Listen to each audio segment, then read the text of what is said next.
पानिपाग को नहीं बड़ सूचना 6 जिला को येलो वार्निंग 24 घंटे वज्रपात सह भयंकर वर्षा नहीं सतर्क सूचना। हेलो फ्रेंड्स मु सत्य आपन देखुछंती आजर ताजा खबर। तेबे याकु नै कोन रहिछि डिटेल्स इन्फॉर्मेशन आजर वीडियो रे आपन माने जानि परिबे। तेबे आपन माने जानिबा पई वीडियो को शेष पर्यंत देखंतु। ता पूर्वरु ए वीडियो गोटा लाइक करंतु जदि परछंती आपनकर संग साथी मानको वीडियो को शेयर करनतु। जदि फ्रेंड्स आपन माने हमर ए चैनल ले नुआ ही वीडियो देखछंती पूर्वरु केबे भी हमर ए चैनल को सब्सक्राइब करनाती तेबे निहाती चैनल को सब्सक्राइब करे सहित पाखरे आसुवा बेल आइकन को बजाय रखतांतु। तेबे 24 घंटा मध्य राज्य में वज्रपात सह भयंकर वर्षा होबार संभावना रही।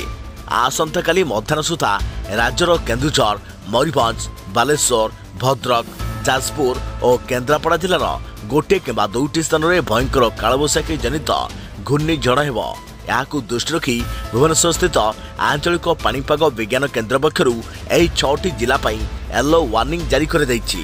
तेबे कालबैशाखी समय वज्रपातर आशंका थिबारु लोकों को यही समय खोला स्थान को बाहर बारण कर सेहीपरि यही समय मध्य उत्तर उपकूल ओडिशा समेत केन्दुझर मयूरभंज ढेंकानाल सुंदरगढ़ रायगड़ा और गंजाम गजपति जिले में गोटे किंबा दुईटी स्थान में हालकारु मध्यम धरणर किंबा वज्रपात होबार संभावना रही। ओडिशार अवशिष्ट जिले में पाग मुख्यतः सुखिला रहिबो एवं पाग मेघुआ रहिबो। पाग मेघुआ रहिले सुधा गुळुगुळी असह्य गरम लागि रहिबो बोली कहिछि भुवनेश्वर स्थित आंचलिक पाणीपाग विज्ञान केन्द्र।